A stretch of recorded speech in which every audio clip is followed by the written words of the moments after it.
Hello,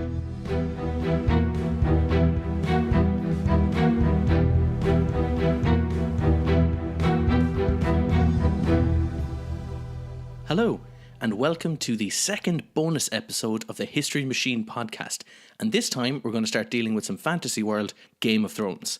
There's definitely spoilers ahead, so if you're not entirely up to date, there could be a problem here. So I am Niall, and my co-host is... Cathal.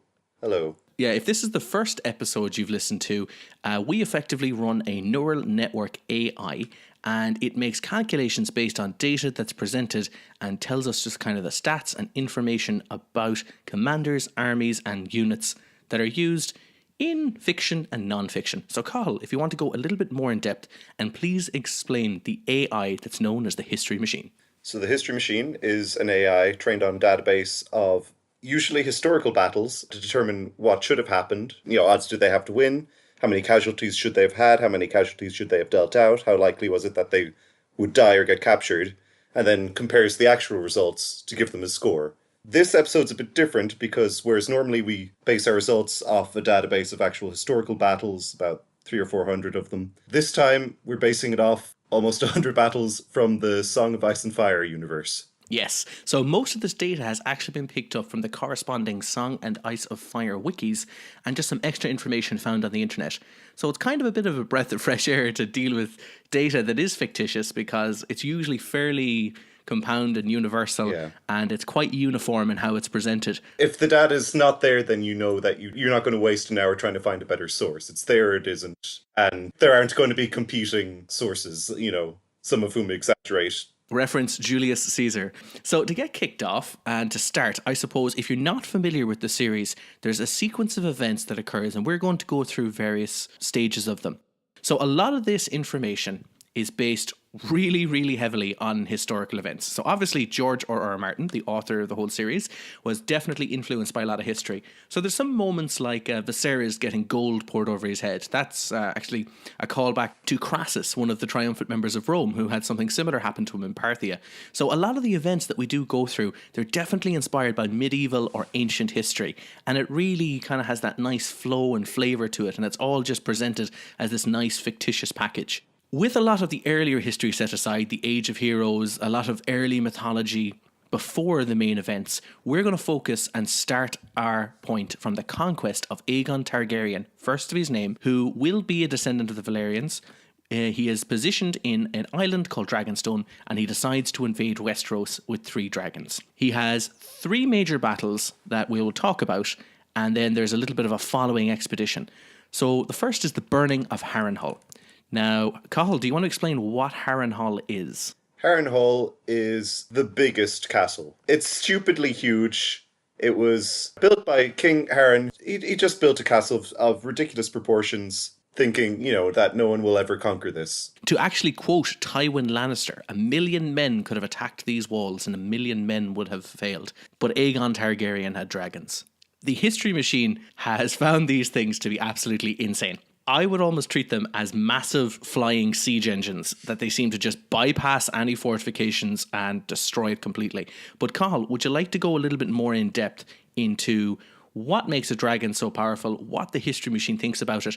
And actually, we had a hypothetical when we started this series of how many troops are worth a dragon.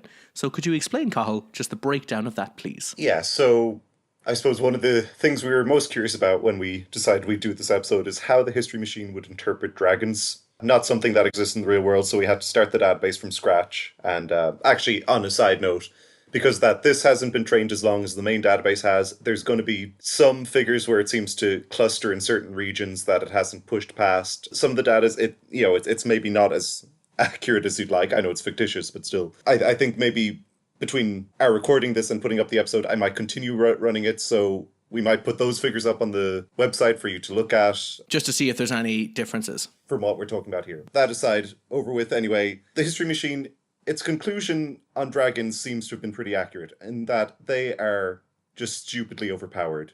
You mentioned that quote of, 1,000,000 men couldn't have taken down that castle. I decided out of curiosity to run simulations to see, how many men would equal 1 dragon.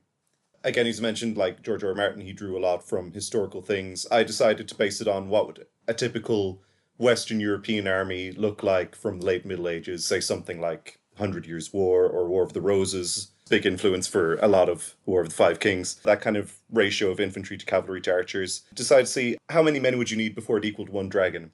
Now, I set my limit for this at 1,000,000. It hit that limit and it still wasn't 50-50. It just said, you know what, you cannot defeat a dragon with a conventional army. Some other weaponry, you need some other advantage. If it's just dragons in a field, no fortifications, no siege engines, no artillery, no magic, they just can't damage it. Okay, so it is effectively limitless. It doesn't matter how many men. This is like in a typical medieval army. It's almost like you say, like, how many men does it take to beat a fighter jet? A dragon is just worth so much. So we mentioned the burning of Harrenhal was when Aegon the Conqueror flew in with his black dragon, burnt the place down, destroyed that family. So yeah, Harrenhal with the most ridiculous defenses that had ever been created, to the point that no one subsequently could even afford to maintain the castle or, its ruins. That was worth about slightly under 2.5% chance. The wins over expectation for Aegon the Conqueror in the burning of Harrenhal was 0.024. So, in other words, it was more than 97.5% sure that he was going to win this. Oh my god. So the biggest castle the world had ever seen. Yeah. Considering that a conventional army basically gives you 0 advantage, the fortification gave you 2.5% chance, nearly. Jesus Christ. So yeah, the summary is don't mess with dragons. So after the burning of Harrenhal, Aegon the Conqueror moves on and decides to take on Storm's End, the fortress that would be the area that the Baratheons would eventually hold. This is the Stormlands. Now the Baratheons actually, funnily enough, are rumoured to be a bastard half-brother family of Aegon the Conqueror. And funnily enough, later down in our timeline, when the Baratheons take over, that connection centuries later will be used to claim the Iron Throne. Really loose connection, but that's like one of the ones of, we won this civil war, we're moving on, this is why we're in charge of the Iron Throne now. So the half-brother is named Orys Baratheon, and by taking Storm's End and moving in there, they will become the new Storm Lords and will effectively be in charge of that area for centuries to come. The next and most important pivotal battle, and this will result in the surrender of many of the noble houses of Westeros to the invaders, this will be the Field of Fire. King Merys Targaryen of the Reach and Lorien Lannister of the Rock, both descendants of House Lannister obviously, and the Gardner house that no longer exists for upcoming reasons, they will combine their armies together and they will outnumber Aegon 5-1. This is going to be the first and last time that Aegon's going to use 3 dragons in a battle. The result is just going to be a huge roasting of men in a wide open dry wheat field that is just set ablaze by dragonfire, and every other kingdom with the exception of Dorne will immediately surrender upon seeing this and swear fealty after this event to the Targaryen invaders. Now, as Cathal, as you mentioned before, 1,000,000 men would not actually compare to these dragons. And in a case of just being outnumbered 5-1, you have 3 dragons, which we can't even put a figure on dragons for a medieval army. It hasn't even capped out yet. The idea being, if we said a dragon was worth 1,000,000 men, then it's if Aegon brought 3,000,000 men to this battlefield. It is absolute madness. There's no way they could have stood a chance. This is actually, I think, a first for this podcast where the odds it gave Aegon were 100%. There is no way he's not winning this. We just want to mention there is a margin of error of 1%. Even with the killing 5,000 people and killing half of the commanders involved, it felt that Aegon actually killed about 40% fewer people than expected. Really killed below what it expected in terms of the enemy commanders. It really thinks it should have killed, all of them. Oh my god. Arguably an underperformance. Oh, that's insanity. In that absolute massacre. So the end result across those 3 battles, Aegon is one of the most mediocre generals, according to the history machine, because he had dragons, and that is just cheating. So the final wins over expectation is 0.01. Okay, so he is no better than the standard commander. Almost perfectly average. Didn't take casualties, which was nice, but Fair enough. like really just almost perfectly average in all the other stats. So to wrap up the conquest of Aegon Targaryen, the Dornish people, this is from the Kingdom of Dorne, they are the only ones who have not sworn fealty yet to the Targaryens, so they decide to invade them. Now, Dorne is very similar to Egypt from our first episode in the sense of they are geographically isolated, they do have a desert surrounding their area, they're quite insular to a certain extent, and they have that kind of an eastern feel to them, just in terms of what they're being inspired by. Now, they will proceed to use guerrilla tactics and never directly engage the Targaryens in open battle. There is a situation where they get a few lucky arrows during an engagement between Rhaenyra's Targaryen, who is riding Meraxes, and that's one of the 3 dragons, and a lucky arrow flies and hits the dragon's eye. The dragon falls to the ground, is killed, that's it, and so does the rider Rhaenyra's. And that is the only situation that we have seen to date where a dragon has died, and it really feels like a 1,000,000 to 1 chance that a dragon would die in that situation. It just happened to be a lucky fluke arrow that hit a dragon in the eye. That was it. Now, following it up, we have a campaign that's known as the Dragon's Wrath, and this was a campaign by Aegon and Visenya Targaryen. It is to avenge the death of their sister Rhaenyra. This is a series of attacks against the population of Dorne. The exception is the area of Sunspear, and this is, let's say, the capital of Dorne, and they hoped for a popular uprising, but this tremendously backfired.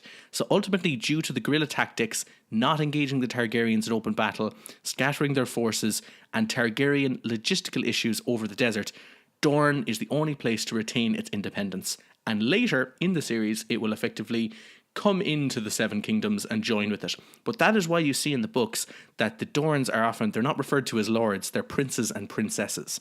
And it's because they have retained their royal status. So, Cathal, with all of that in summary, we have talked about Aegon Targaryen and his campaign, and it does seem to be relatively mediocre. The whole thing was expected. It is literally, it's like we're dropping a nuclear bomb into the medieval world and just kind of saying, here, you've got several nukes. Yeah, good luck, use them, see how you do. Yeah. So after that, I'm going to just do a little bit of a brief summary of a couple of events, and we'll move on to something that's a little bit more important. But there's a couple of years of relative peace. The Faith Militant uprising occurs after Aegon dies, and his family practice incestual marriages. It's not unheard of in history. It does happen several times to keep bloodlines pure and make sure that royal families stay, effectively stay royal. I'd say actually probably a good historical analogy perhaps for the Targaryens maybe generally might be the Ptolemaic dynasty in Egypt, in that they very much kind of kept to themselves. They kept their own culture within this country they had conquered. And you do get a bit of incest in there too, now and again. True. Mm-hmm. But one of the notes I want to mention here is that King Maegor Targaryen had a trial by 7, so that's the ritual trial by combat, but there were 7 participants on each side. The Kingsguard are used here, but the end result is the only survivor is King Maegor himself, and after the event he decides to hop on a dragon and burn the surrounding area, and he ends the Faith having a military army. And this kind of Faith militant feels very similar to like how the popes in the medieval ages would have had personal armies or private armies. But after that, we do have relative peace for some time. So we push on a couple of years, a couple of centuries, and we move on to an event known as the Dance of Dragons. It is the first Targaryen civil war, and even me saying the first will imply there's going to be a couple more. So it's between 2 factions of House Targaryen, the Blacks and the Greens. It is going to result in the death of almost every Targaryen dragon. In the end, the result is going to be a victory for the Green faction, only later to have an assassination of the head of the Greens, and then they'll put a child king from the Black faction back on the Iron Throne. So the entire event was completely pointless, but effectively it did just remove dragons from the equation in Westeros and will let a lot of future events be possible to actually occur. As you were mentioning, Cathal, with the database, when we have dragon on dragon combat, I imagine it's apples and apples now. We can make direct comparisons to how well people perform. Yeah, this is worth noting simply for the fact that it's dragon versus dragon, so we actually have Targaryens who get valid scores that aren't just trending towards 0. Both sides have nuclear warheads. Exactly, yeah. Yeah, so basically the highest rank to come out of this was Aemond Targaryen, with 5 battles, 4 wins and a draw, and he came out with 0.174 wins over expectation, which, is very... It's not like super amazing. It's not like one of the greats, but that would put him firmly in good. That's, significantly above average. Okay. Strong results, strong casualties dealt over expectation at 0.27, and Doesn't take that many himself. Okay, so after the Dance of Dragons, there is something referred to as the Blackfire Rebellions. So King Aegon IV of his name, Targaryen, legitimized all of his bastards on his deathbed. Now, I'm going to put a little bit of a side note here. When dealing with the Targaryens, they have a super Carthaginian feel to them. As in, everybody's named Aegon or Ares. They have a handful of names for the lexicon. So because there's so many of them over a 300 or 400 year period, it just like, they just fall into that category of like, oh yeah, same name, Aegon, Aegon, Aegon, Aegon, Aegon. Really, really weird situation. That's what they definitely have in common with the Carthaginians, like the Hannibals, the Hamilcars, and the Magos.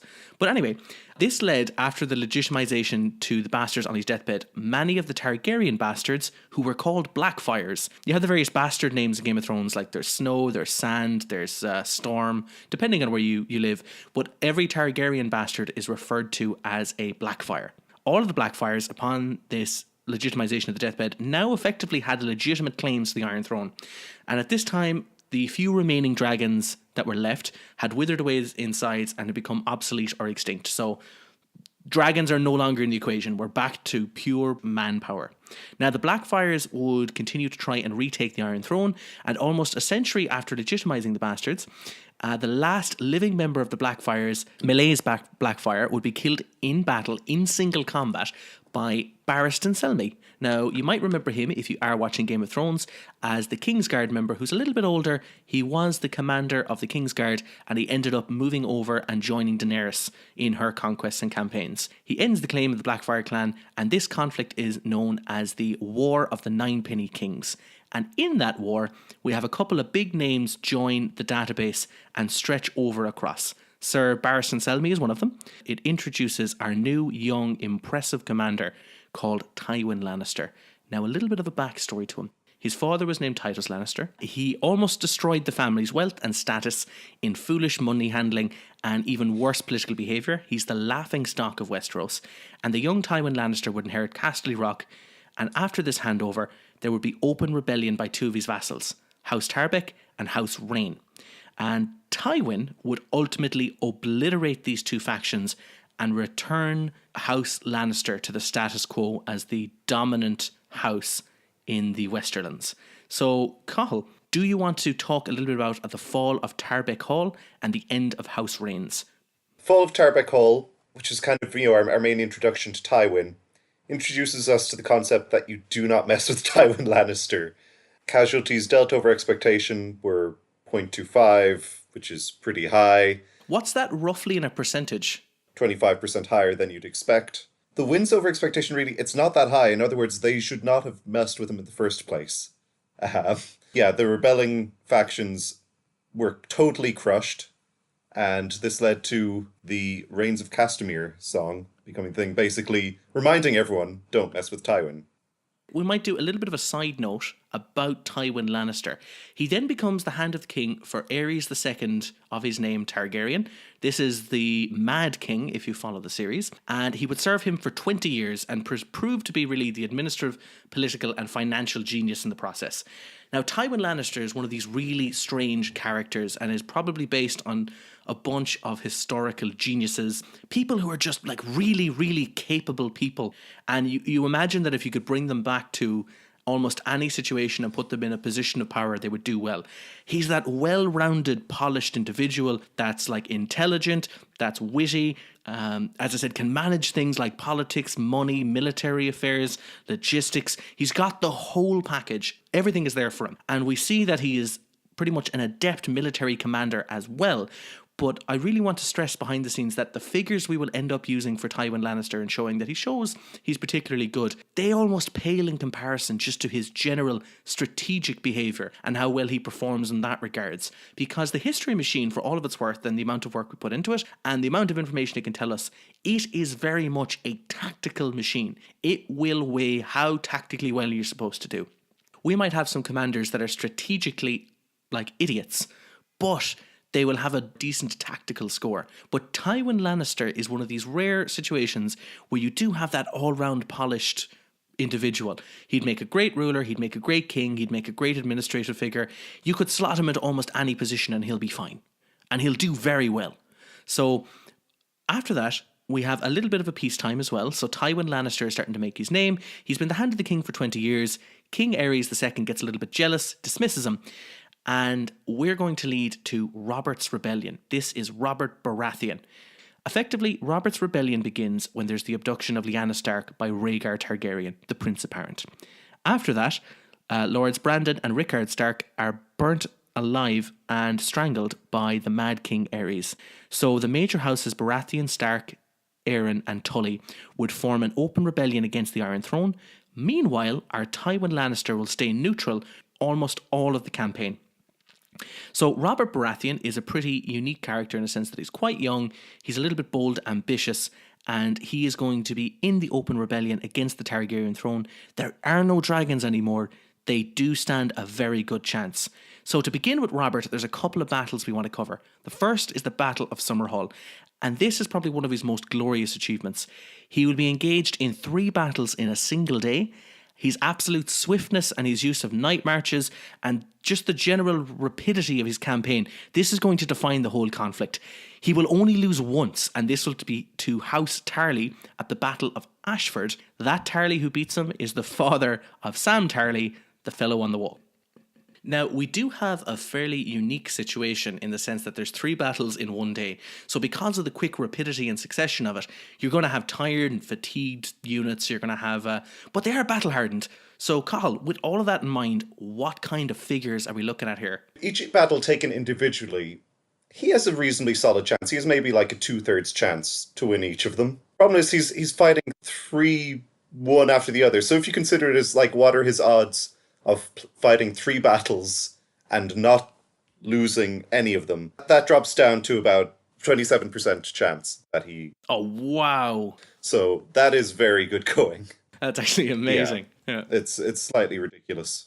Bobby B, his overall rating in terms of wins over expectation is 0.21, which is very high. That puts him kind of joint top 5. Had he not lost that single battle at Ashford, though, he would have been the joint best. Oh, wow. That's fantastic. He would have actually been, within margin of error, he would have been the joint best general. So Randall Tarley just moved him from maybe first place down to 5th, which gotta hurt the pride there. Good job, Randall Tarley. You did what you were meant to do.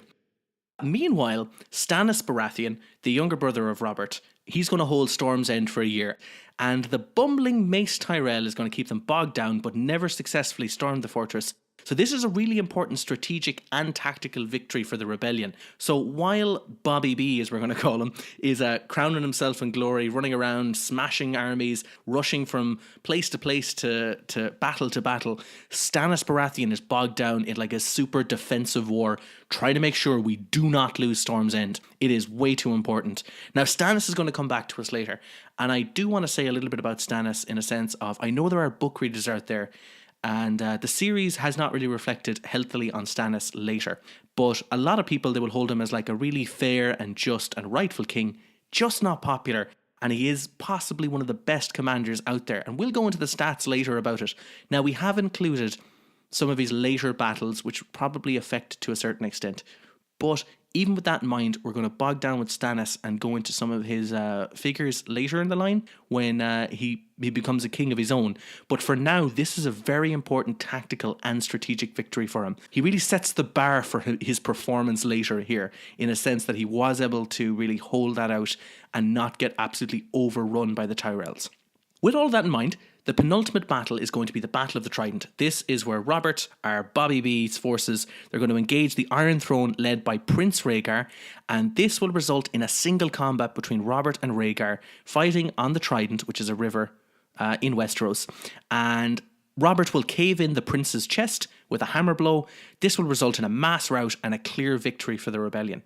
So, Cathal, with in mind the Trident, the battle, this is going to be the big one where the forces of House Stark, House Tully, House Baratheon, and the Vale of Arryn, they're going to take on a combined force of Targaryens, Dornishmen, and other bannermen who are loyal to the crown. What were the odds for this? As almost exactly 50-50. Very significant. The casualties that Robert dealt out, because 50-50 battle, you can win that and still not do terribly well, but he dealt almost 60% more casualties than expected while taking 30% fewer himself. So he really destroyed them in this one. And this was the one that really made his reputation, I think. Now, just a side note about the History Machine itself, it's actually quite good at predicting a certain amount of hype and just recording, a commander and an army type that it has been successful throughout the history of information. So when it does look at Robert, we might say there was a 50-50 chance of winning. But if you look at the figures, he is outnumbered. Rhaegar has brought similar troops to the battlefield. However, Roberts are battle hardened, they're veterans, and that has been taken into account as well. And because of that, that's why it's still a 50-50 coin flip. This is the same army that won 3 battles in a single day. It's the one that has only had 1 loss on its record. It's about to take on an army that's relatively green in terms of ability and what they can do. And I think the results have effectively spoken for themselves in a sense that Robert Baratheon, our Bobby B, was able to really do it and hammer home the victory. Now, after this, our sneaky Tywin Lannister will march on King's Landing. He offers assistance to the Mad King. He wants to enter the city and effectively defend it. However, he will then proceed to sack it, killing thousands of people, and then he will have the children of Rhaegar killed. And I know we've said spoiler alert at the very start, but if you were a book fan, some of those children actually survived that situation, and it's very important to the novel. But in the television series, that has seemed to be dropped entirely, so it's a non-event. But Tywin Lannister will have the children of Rhaegar killed, Princess Martell as well killed, who the Viper, if you remember in season 4, the Viper of Dorne, will have his trial by combat against the Mountain and get a little bit too cocky. So that's what he was trying to avenge in that situation. After this, there's one more battle, the assault on Dragonstone. It's the last part of the rebellion. Stannis Baratheon is going to be given a strategic loss but a tactical win because he takes Dragonstone, but the escape of the remaining Targaryen royal family escape, and that is Viserys and our Daenerys Targaryen as well. But I suppose there is an end point for a few of the commanders here. So let's talk about Bobby B, Robert Baratheon. How is he looking? How is he scoring? So yeah, Robert Baratheon, 7 battles, 6 wins, 0.21 wins over expectation, which had he not lost, he would have been joint first. Casualties dealt on average is roughly to expectation, but as I mentioned, the Trident has one of the highest over expectation, where he just wiped out the enemy army, dealt 60% more casualties than expected. And he also has a very high rate of taking out the enemy commander. And again, in that battle, he did that personally, 1-on-1. The average battle, it's maybe like a 1 in 20 chance that one of the commanders dies. Battles against him, that goes up to 45%. Oh, wow. So he's pretty good. He can really hold his own. Yeah. So shortly after that, in fact, 7 years later, after this rebellion ends, House Greyjoy, and these are the Iron Islanders, will be in open rebellion against the new rulers, the Baratheons. There will be a series of successful sacks and raids, and they will only then eventually be beaten back to the Iron Islands and submit. Now, this rebellion actually strengthens the position of the Baratheons. It's a little bit of an interesting side note. It's just something you want to put in there. We could go into some of the figures, but there's not really any standouts at the moment. It just really follows a series of the Greyjoys do a bit of raiding, they're beaten back by the Baratheons and the rest of Westeros. It's a very one-sided victory, incredibly stupid, probably strategically and tactically by the Greyjoys, but it's a little bit of a note to put in there because it is an event. So we'll kind of glance over that and move on to the part that most people have seen when they're watching the TV series or reading the books, the War of the Five Kings. So after the capture of Tyrion Lannister and the arrest of Ned Stark, 5 kings are proclaimed. There's King Joffrey, Stannis and Renly Baratheon, King Balon Greyjoy, and King Robert Stark. So these are the big 5 that are going to be involved in the total overall rebellion. Some of them have better claims than others. For example, Renly technically should have absolutely no claim. Regardless, Stannis has a claim on the grounds that Joffrey is not actually a Baratheon. Joffrey has a claim that he is a true-born son. King Balon Greyjoy is just doing another Greyjoy rebellion, and you're going to see a kind of the definition of insanity. And Robert Stark, who is King of the North, would be proclaimed by his bannerman in a sense of, if we're going to go into open rebellion, we might as well have royalty again. Spoiler alert again, but the beheading of Ned Stark and the capture of Jaime Lannister are going to result in the continuation of the war. Robert Stark, he's going to continue a series of victories, and these include the Battle of the Green Fork, the Battle of the Whispering Wood, the Battle of the Camps, the Battle of the Oxcross, the Sack of Ashenmark, and the Battle of the Yellow Fork. Now, eventually, Robert Stark will be assassinated in the event known as the Red Wedding. This will be a plot by Tywin Lannister, and it will be executed by House Frey, and it will result effectively in the end of Robert's campaign. But let's move in to Robert Stark and talk a little bit about the King of the North, the first king in centuries, and let's look at some of his stats and some of his information. So he has a lot of battles to go by. We listed them just earlier there. But Cathal, what is his most impressive win?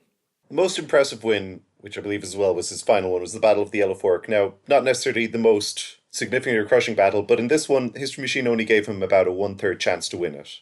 In this one, he dealt about 30% more casualties than expected, took 20% less, and he just does demonstrate a lot of consistency. He had 5 wins out of 5 battles, and really you can just see this one as being the moment they weren't going to defeat him in battle, because he just kept winning again and again. They were going to have to use more underhanded means. Unconventional underhanded means. Yeah, makes perfect sense. His wins over expectation is 0.353, and that puts him in joint first place. In the total database we have so far. I have to, say it was tragic and shocking and all that, when we watched it or read it. But the Red Wedding, they were right to do it. He was a tough person to take on. That is a tough cookie, and we gotta crack him. Pretty much. And of course, a recurring theme, even in that you look at the other stats, and he's very suited to the situation. Yeah. One of the issues for the Northerners, obviously, was that they were regularly outnumbered. They didn't have the same resource the other, the Lannisters did, obviously. But his casualties sustained above expectation. He took almost 40% fewer casualties than you'd expect. Oh, excellent. Which is very good. And mentioning as well, joint first, one of the other people who's on that level, did betray him at the end, but was his sub-commander, was Roose Bolton. In the end, disloyal, but it did help him at times, but also one of the strongest generals in the database. That's fantastic, yeah. So let's mention a little bit about Roose Bolton. He is a vassal house of House Stark. He will be involved in the plot in the Red Wedding and will become the Warden of the North for the Baratheon Iron Throne. This is under King Joffrey and allied with Tywin Lannister. After his battles with Robb, which he's involved in quite a few of them, he will move north and take over a sequence of various forts and retake Winterfell and move there. But if we talk about Roose Bolton, he does, along with his bastard son, Ramsay Snow, who he eventually legitimizes in the series. They move up north, they relocate to Winterfell, they take it over. They are now the new heads of the North. About Roose Bolton, I'm looking at some of the stats and information about him here. What looks like he really stands out is if he gets the chance, and he does at times, he will kill you and everyone you love in terms of battlefield tactics. Yeah, actually, he will slaughter everybody. He has one of the highest enemy casualties dealt out of anyone. Yes. He's top 6. And one of the few people that exceeds him is Ramsay. Stay out of the Dreadfort. Just stay away. Do.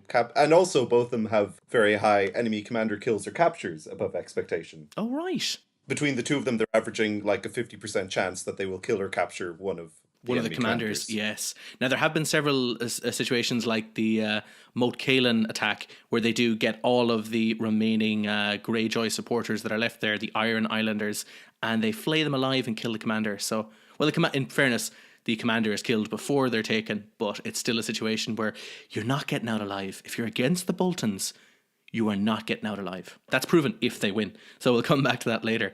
So Roose Bolton is really showing to be quite the dangerous and powerful commander and somebody you wouldn't really want to mess with. Meanwhile, Stannis is going to have Renly, who's not exactly the best now when it comes to this. Stannis will have Renly assassinated. He'll proceed to march on King's Landing. This will bring us to the Battle of the Blackwater. So if you watched season 2, this is really an important scene, and this is like the Helm's Deep of the series, where we're going to have a huge mixture of a cross-naval battle, come to a siege, come to attack, and eventually there'll be a relief force from Tywin Lannister. So let's look at some of the stats. How did Stannis Baratheon fare when he first invaded?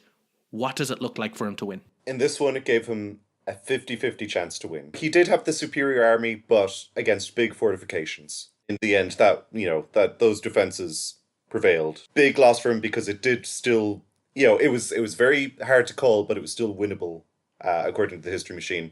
It's worth mentioning because Stannis Baratheon, his final wins over expectation across everything is 0.22. And actually, it was during the War of the Five Kings and everything that he did his best work, because as we mentioned, he was kind of stuck during Robert's Rebellion. Yes. Mostly involved in that siege. And, his battles, even though he won his battles, they were ones that either the History Machine expected him to win or because he was tied down for so long, he didn't get involved in as many as you'd expect. He was really underutilized. Had he won the Battle of the Blackwater, had he even drawn it, he would have been ranked as the best commander by the History Machine by a good distance. Yeah. Huge upset. Oh, wow. So this he would have put it, well, effectively in the series and in the books, he would have put himself on the Iron Throne and that's it. I'm here. So, and the rebellion's over. Both in plotline and in nerdy data analysis, he would have prevailed had he just won that. Wow. So even with that in mind then, like it was all down to a coin flip in the end? And if he had gotten that was it. He would have been the most important person. So the remaining two kings, we have Balon Greyjoy and we have King Joffrey. Balon Greyjoy will die under mysterious circumstances after falling from a rope bridge. In the TV series, he's pushed from it and immediately that information is given away. Doesn't really make sense, but that's when we start to see a little bit of a downward ability in terms of the writers. While we're on the note of both his death and also areas where I think a lot of people would argue it started to decline as they got further away from the books, I'd like to mention Euron Greyjoy. Of any commander in our database who appeared in the TV show, he is the worst. Wins over expectation is minus 0.312. So he is very nearly as bad as Robb Stark is good. Oh, wow. 30% more likely to lose than the average commander. Dear God, why'd you even bother? Yeah, he just does not, he doesn't win. Now, the remaining king, and the last one in the War of the Five Kings, is King Joffrey. He'll be involved to a small extent in the Battle of Blackwater, but he will die in an event known as the Purple Wedding. That pretty much sums up him. He's a little bit of a mad king. He's pretty insane. He's not exactly a likeable character, so a lot of people are very delighted to have him removed. Here we may as well finish off as well Tywin, because he was the one doing the commanding on Joffrey's behalf. And Tywin, he's been involved in multiple different wars. He's been going for decades. Now we may as well go through properly his stats, because I think he is arguably the best commander in the whole thing. Oh, wow. His wins over expectation, it's 0.352. It's like 0.001 below Robb Stark. It's well within the margin of error so that they're tied. You go through every other stat and he is flying it. His commander kills dealt over expectation, almost 60%. He's almost 60% more likely than the average commander to kill the enemy one. Wow. He loses his own commanders 20% less than the average. Casualties dealt over expectation is the highest. He deals out 42% more casualties than you'd expect on average. He takes 30% fewer himself. He has 7 wins out of 7 battles, which is the longest unbeaten run of anyone in the database. Yeah, I think the real summary for Tywin is just, as we said earlier, you don't mess with him. Yeah, don't mess with Tywin Lannister. I suppose it's the reigns of Castamere. Now the reigns sweep over their hall, but no one left to hear. Pretty much sums him up. Like, there's nobody. If Tywin Lannister also gets the chance, along with Roose Bolton, and they form a little coalition, they will kill everyone you love and everyone you adore. So yeah, sure, as I said, if we engage in battle, we should wipe out the whole army here. If we get the chance, we should just take everybody out, leave no chances, leave no stone unturned, end houses, end reigns, end rebellions. He really stands up. And as you said, he's possibly one of the joint wins for the top commander. Now, unfortunately, if we did run the neural network a little bit longer, we'd have a bit more information and it might get a bit more clarity on who it thinks is a little bit better. But he's up there, and he's up there for a good reason. At time of recording, he is. If we continue running it, though, that he might end up on top fully as it gets more clarity on how to treat the different statistics. Yes, and there were a few other what-ifs in terms of, like, if Stannis Baratheon won at the Blackwater, if Robert Baratheon wasn't defeated at the Battle of Ashford. There's a lot of what-ifs, but in the actual series and the information that we have, Tywin Lannister is probably the brightest flame here. So, eventually, after the War of the Five Kings, we're going to move on to somebody who is in the eastern part of the world. They have escaped. They are a Targaryen. She's going to unlock or recruit 3 dragons by hatching them. And that is our Queen Daenerys the First Targaryen. We are going to talk about her conquests, including the sack of Astapor, the Battle of Yunkai, and the Siege of Meereen. With that in mind, she does have dragons, but they're not militarily usable yet. There's probably a certain amount of political sway that's involved by having them, in a sense of she actually tries to trade one for an army and successfully gets an army of Unsullied by doing it. But these early battles will determine how well she does, because eventually when she gets dragons, that's going to change the situation. But let's talk about Queen Dany, who in the books is 14 when she starts, and in the series is meant to be like 18 or 19. So she is a young queen regardless of how you look at it. How is she looking for her battles? So, Daenerys Stormborn of House Targaryen, first of her name, Queen of the Andals, the first men, protector of the Seven Kingdoms, the mother of dragons, the Khaleesi, Great Grass Sea, the Unburnt, the Breaker of Chains. Yes. Has win over expectation of 0.179. So, good. It's not the best, but I will say, like, later on, she is using dragons, and once that kicks in, she's really not getting any real credit. Any bonuses here? Yeah. The credits attributed to the dragons. When you factor in that there are a few of those battles where, like, it's not really adding to her score, that's a very good score. She has the most battles of anyone in the database with 10, of which she won 8. Nice. And I think her most notable stat, anyway, is commander kills dealt above expectation. She will take out an enemy commander about 50% of in her battles. Nice. Which is very high. This is one of the areas I have to say where you notice the difference between the real world battles and the Game of Thrones ones. Like, it is true in Game of Thrones, just a lot of big characters die very frequently. You're seeing that borne out in the commander kill statistics here. I think a lot of the top generals have taken out a lot of the other ones. The history machine's like, what's going on? Everybody is killing everybody. Yeah, so she's pretty impressive, and she's involved effectively in the liberation of Slaver's Bay. She moves on. Eventually, now this is the point where the books and the series differ. She acquires up to 100,000 Dothraki horsemen. She retakes Meereen, and then she sails over to Westeros. And we're going to move on a little bit and go back to some of the events in Westeros. We only kind of a little bit touched on Dany, but we're going to have the conflict beyond the wall, where our puppy-eyed Jon Snow is a member of the Night's Watch, and he's going to participate in a few attacks north of the wall against some invading wildlings and eventually some invading White Walkers as well. This will include the Battle of the Fist of the First Men and the Battle of Castle Black, and eventually Hardhome. So let's talk about probably the most important character, or one of the most important characters left in the series.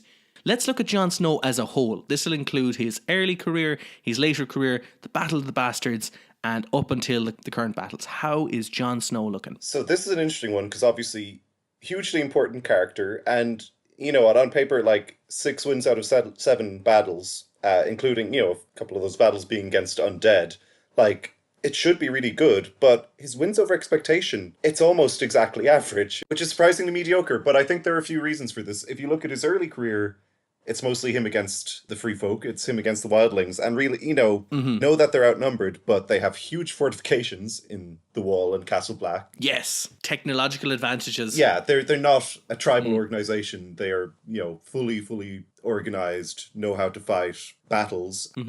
So really, the history machine expects him to win those. And then you get into some of the later battles he's involved in, and, well, he's fighting with Daenerys, so there's at least one dragon on his side. While he gets good results, the history machine just isn't that impressed, because it thinks really he should win most of the time. The exception being obviously against, you know, fighting against the Night King, but maybe the history machine hasn't fully figured out how to handle that information, because it doesn't have the capability to say, these are the Night King's starting units. Also, he gains these ones as he resurrects ones throughout. You know, it's Yes. Everyone who dies on Jon Snow's side, they have a chance to join the opposite side afterwards. That's true. Yeah, or during battle. I think maybe if it learned those distinctions, he might get a bit of a better rating. But as it stands, Jon Snow, pretty much middle of the pack here. Okay, wow. Not quite the run to the litter, but, you know, he's not nothing too special at the moment. All right, so as you said, surprisingly mediocre. Very surprising, yeah. Yeah, that is quite surprising. But I suppose, considering the amount of commanders that are left dead and are no longer entities or threats, being relatively average is probably a decent thing to be near the end. So one last character, we've mentioned him several times, but I want to mention him again because this is going to be the end of his appearance. Stannis Baratheon.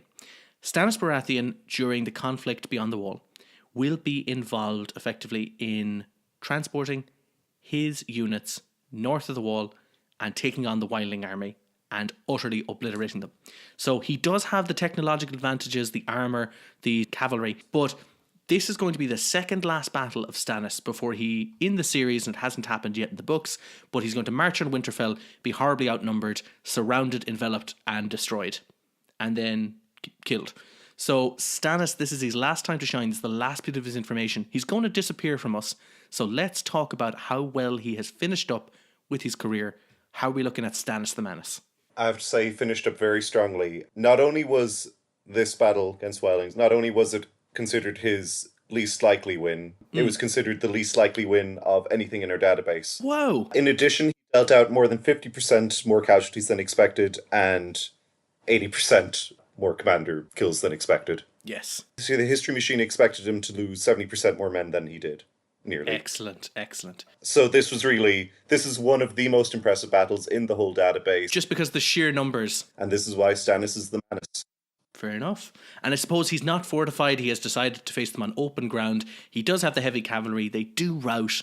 He does defeat the wildlings and get them to run. But they have a decent commander in the sense of they do have the King Beyond the Wall. King Mance Rayder. He would have a certain amount of knowledge on how warfare is meant to be. And Stannis just kind of takes any advantage the wildlings might have had in terms of numbers and blows it away. It's like, there we go. This is how you properly envelop. Straight up ambush. Take them out. Deal with it. They're done. He has the most surprising win, which is very impressive. So eventually he does march to Winterfell. In the process, loses all of his cavalry along the way, which he used for that fantastic win over the wildlings. He is defeated by Roose Bolton and Ramsay Snow, who, in their typical fashion, if they beat you, they kill everybody. So they did. So our Stannis has actually shown to be quite the comparable commander. And now he's gone. He's removed from our database. He's no longer an entity, no longer viable for the Iron Throne. So we're going to talk a little bit back to Jon Snow about the Battle of the Bastards, in which it will be him against just Ramsay Snow this time, with a Roose Bolton disappeared, where initially Jon Snow will have less cavalry, less troops, will engage Bolton and the Karstark houses as well in open battle, will result in a cavalry charge that will effectively kill most of Jon Snow's cavalry. This is an interesting battle because if you've listened to some of our earlier work on the Carthaginians and the Punic Wars, this is definitely inspired or influenced by the Battle of Cannae. It is visually similar in terms that you're going to have an army, not the same size, but a cavalry that will beat the lesser cavalry, drive them off the field, encircle the enemy, wheel the cavalry back in, and just start pinning and murdering people as they stand. Now, the difference between this and the Hannibal Barca Carthaginian phenomenal victory is, number one, Jon Snow does not outnumber Ramsay Snow. And secondly, Jon Snow will have a surprise cavalry charge from the Knights of the Vale, which are factored in and definitely change the situation of the battle in a sense of hit the troops from behind and rout the whole situation. So let's just look a little bit more in depth into the Battle of the Bastards. This one that probably could have gone either way, but let's have a look at what the history machine thinks, just based on the stats, the information, the commanders, and eventually the cavalry advantage that they will get. How are we looking here?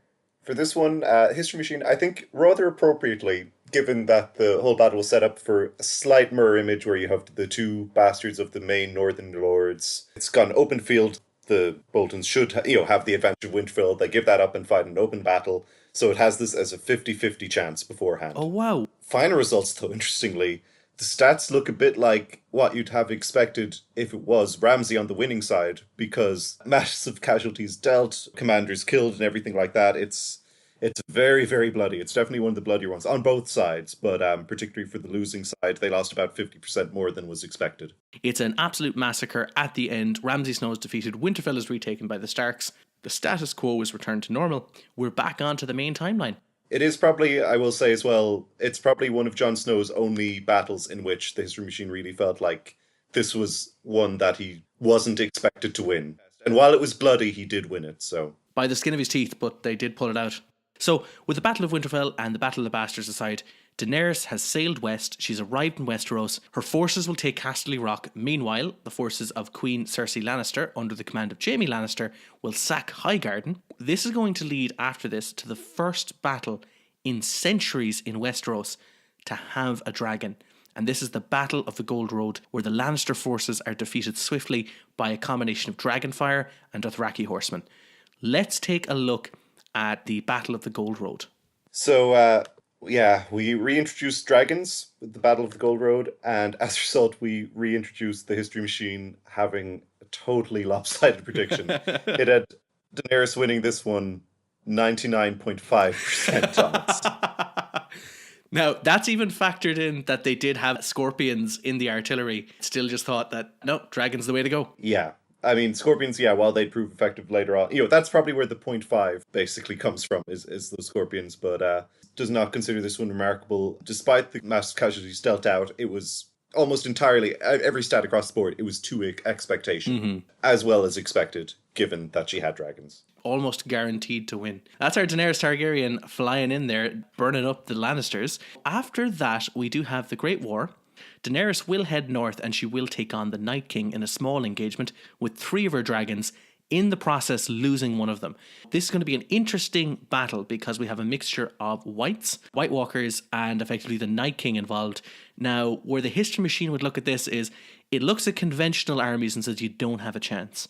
But now it's a different situation because it's trying to factor in things like, what is a White Walker and how well are they doing?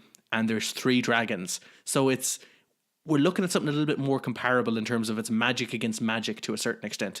So let's take a look at that battle here. Daenerys Targaryen loses one of her 3.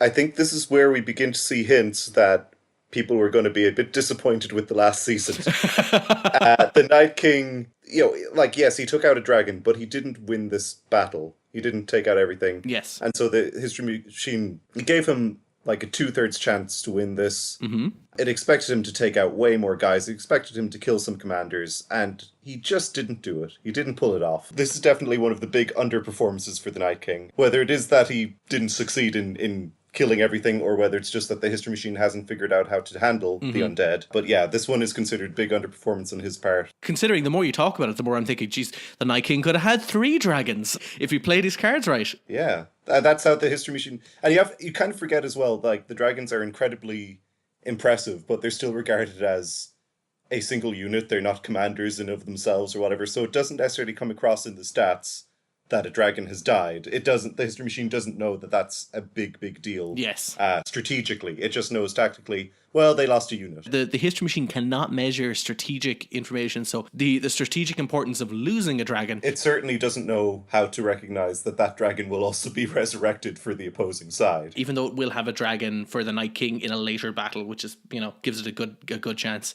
So, we'll move on to one of the last battles, the Battle of Fire and Ice. And this is where Winterfell is supported by a nearly totally unified Westeros in terms of who's going to go up north and try and take on the Night King. How are we looking for this army of White Walkers and dragons and resurrected giants and resurrected units taking on a huge combined force of pretty much, as I said, almost all of Westeros standing there with certain comparable weapons and, very importantly, 2 dragons?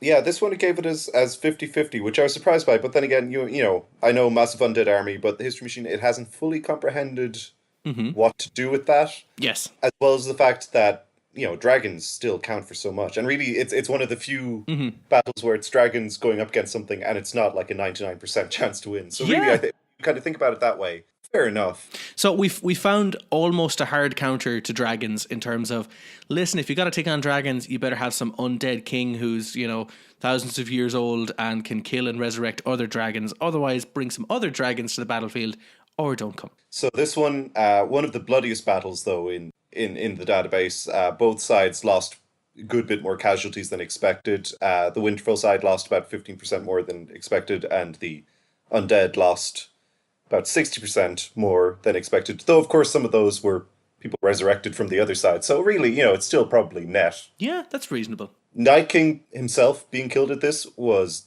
definitely unexpected. That was like 80%.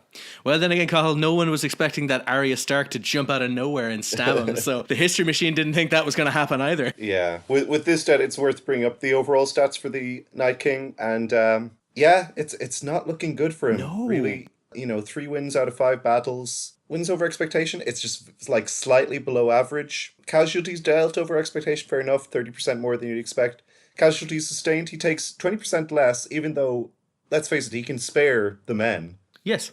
So the fact that he saves that many, that's pretty good going. Mm-hmm. Really unremarkable other than that. And I suppose this thing, it measures things tactically. It doesn't totally take in the whole magic thing or the undead things. And really, all the History Machine sees is a commander that has maybe just gotten a bit sloppy over these years and years of not having to worry about, you know, losing men, or not really even having to worry about losing individual battles, because he can just rebound, he can just Resurrect resurrect and every move guy, on. keep on plowing along. So it's more like aiming to get maximum casualties than necessarily winning battles. But you know what? Even in terms of casualties dealt over expectation, it's high, but he's no Tywin Lannister. Oh, that's brilliant.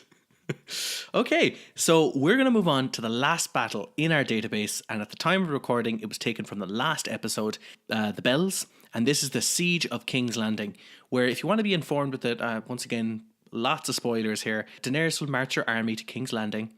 There's going to be a certain amount of ballisticas on the wall, which have proven to take out one of her other dragons, which is a surprising naval upset, but that's a bit of a problem in itself. She's now going to take on the Iron Fleet again, and in the process will burn that to the ground, will move on and take out a lot of the army before immediately getting the surrender of the remaining inhabitants of King's Landing, only to go on a sacking rampage. So let's talk about the Siege of King's Landing. The History Machine here, again, another one that's, despite having dragons, it's only slightly above 50% odds for Daenerys. The Scorpions we mentioned were one of the few things that could make a dent At a dragon. against dragons, as well as fortifications. Mm-hmm. And the fact that there were so many in King's Landing, so many Scorpions, such huge defenses, it felt like it should have made a difference. But History Machine didn't get the note that between episodes, Scorpions were nerfed, reload times were slowed, damage reduced, accuracy reduced. So they did not have the impact the History Machine was expecting. The casualties dealt by Daenerys' side were almost 50% higher than expected. The casualties sustained 40% lower, like way fewer. I think, like many of the viewers, the History Machine agrees, the Golden Company did all. Let's face it. They should have brought elephants. It was a bit anticlimactic.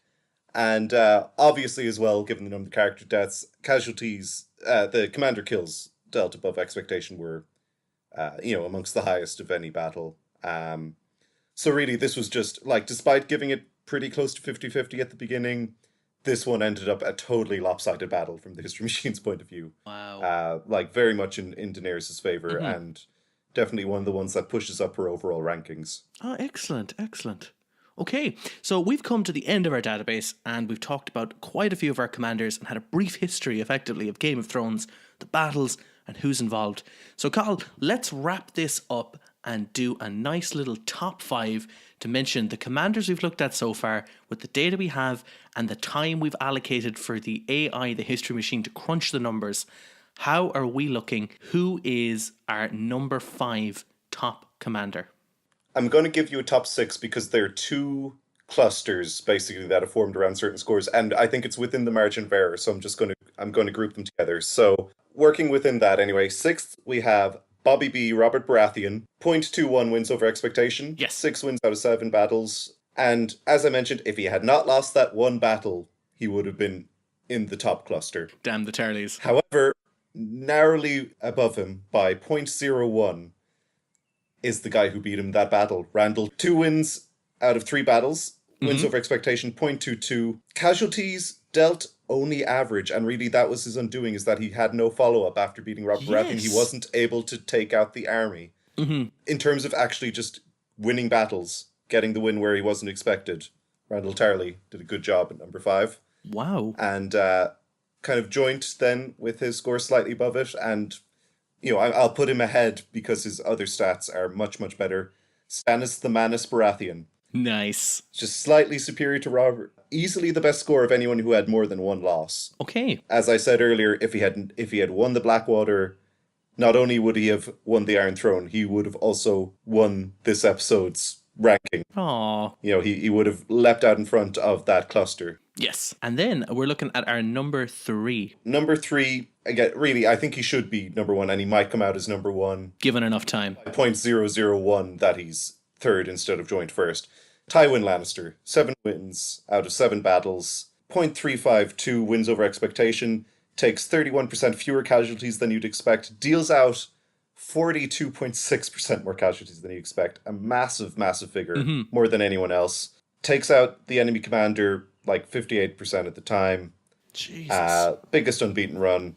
Veteran of so many different wars, Tywin Lannister. But let's face it, he's arguably number 1. Yeah, even if we factor in the rest, as I said, this is only measuring his tactical ability. So if we did look at trying to combine the idea of his strategic, his logistics abilities, his overall just general management, how well he's able to, everything out of all the aspects of a human being, he probably should be acknowledged as the best commander in Westeros. But looking at these stats, he's a very narrow third place. This is like Olympic level people beating each other by milliseconds.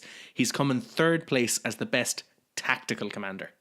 So that's saying a lot. He's basically, he's like the bronze medalist who you kind of feel when we go back and review and the doping tests come out later, he might like get bumped up to a gold medal at some ceremony down the road when the others are ruled out. But like narrowly beaten out. So who is looking at our number 2? So number 2, on the basis of the secondary stats, because the wins over expectation is the same for the top 2, we have Robb Stark at 0.353 wins over expectation, takes 37% fewer casualties than expected, which is one of the best of anyone, and vitally important to his overall strategy. He deals out only slightly above average casualties, but you know what? When it's a civil war, you don't necessarily want to wipe out the army because you have to deal with the survivors later on. You don't want them to hate you. So that's true. That could also be interpreted as strategic. And as well, it was clear he wanted to win battles. He didn't want to kill everyone. It fits his character. It does. At number 1, who arguably got there really by being a sub-commander under, who basically, because he fought for numbers 2 and 3 at different points. We have Roose Bolton, 0.353 wins over expectation. Yes. Suffers basically the same percentage casualties as Robb Stark, takes about 37% fewer than you'd expect, but deals out a massive 30% more casualties than you'd expect, and kills the enemy commander about 40% of the time, kills or captures them. So really, he's like Robb Stark, who does not give a shit about killing everyone. He's perfectly happy to go ahead and do that. That's fair enough. Well, that really feels like a Bolton thing to do. So that's our top 5 for now. We will mention as well, these are possibly subject to change because the database is only been running for a couple of days. It normally takes a longer time to generate more accurate and compelling information. We'll probably have a little bit like of a patch update release. We will try and put it up on this website though, because I know everyone listening here, they'll have their own faves. They'll want to see how they did in the rankings. Of course, yeah. I would like it to be a bit more accurate before we put it up. So I'll run it. Hopefully then we'll have a bit of a clearer view and the History Machine will know a bit more how to handle the different compositions that exist in Westeros. Yeah, and deal with it a little bit nicer and give it a little bit more information. Well, that's how we're looking. So our number 1 for now is going to be Roose Bolton, followed by 2nd place, Robb Stark, 3rd place, Tywin Lannister, 4th place, Stannis Baratheon. But those top 4 are possibly subject to change just based on a little bit more information being run a little bit longer just to kind of crack out more accurate details. But that's how we're looking right now, and that's the figures we're going to propose as we have them and as we see them in front of them. Of course, there are, as we mentioned earlier, exceptions. Should Stannis have won the Blackwater, he's going to be the Trailblaze leader. Should Robert Baratheon have not lost at Ashford, he'd also be a joint first in that situation.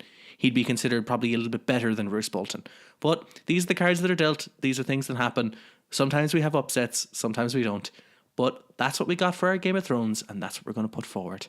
So I'd just like to say thanks very, very much for listening. If you are interested in hearing any more, we have some earlier episodes as well. This is just our special bonus one. We want to go a little bit into depth about the Song of Ice and Fire and really kind of put forward a few figures for the commanders and see what they look like, who's standouts. Considering who's left remaining as commanders, we've actually got very few. The brightest and the best have either been assassinated or killed on the field. We're kind of left with people who aren't that great in terms of tactical ability. I want to also give a couple of shout outs to a few people. The first one, please, is to our artist who never fails to produce quality artwork, and that is Joe Neary, who is an artist based in Galway in Ireland. And if you want, you can follow him on Instagram with Dead Red Zebra. He actually commissions a lot of artwork, so feel free to contact him. He's a fantastic, talented artist, and he's really provided us with quality artwork time and time again. And I can't thank him enough for that. a few other people. I'd like to thank the people who are involved in the various Game of Thrones wikis. Without you, I would have not been able to pull together this data. The Wiki of Thrones, and also we had the awoiaf.westeros.org, all vital in making this episode. And they provided some very useful information, consistent data that was used for this database. So other than that, thanks very much for listening. We are working on the latest episode on the Persians as well, which we'll probably release in a couple of weeks or so. We're still just cranking some numbers for that, but we said we'd do the little bonus one, Game of Thrones. So thanks very much for listening. Thanks to everybody, and you'll hear from us again. So I've been Niall. And I've been Cathal. Thanks very much for listening. We'll see you again soon. Valar Morghulis.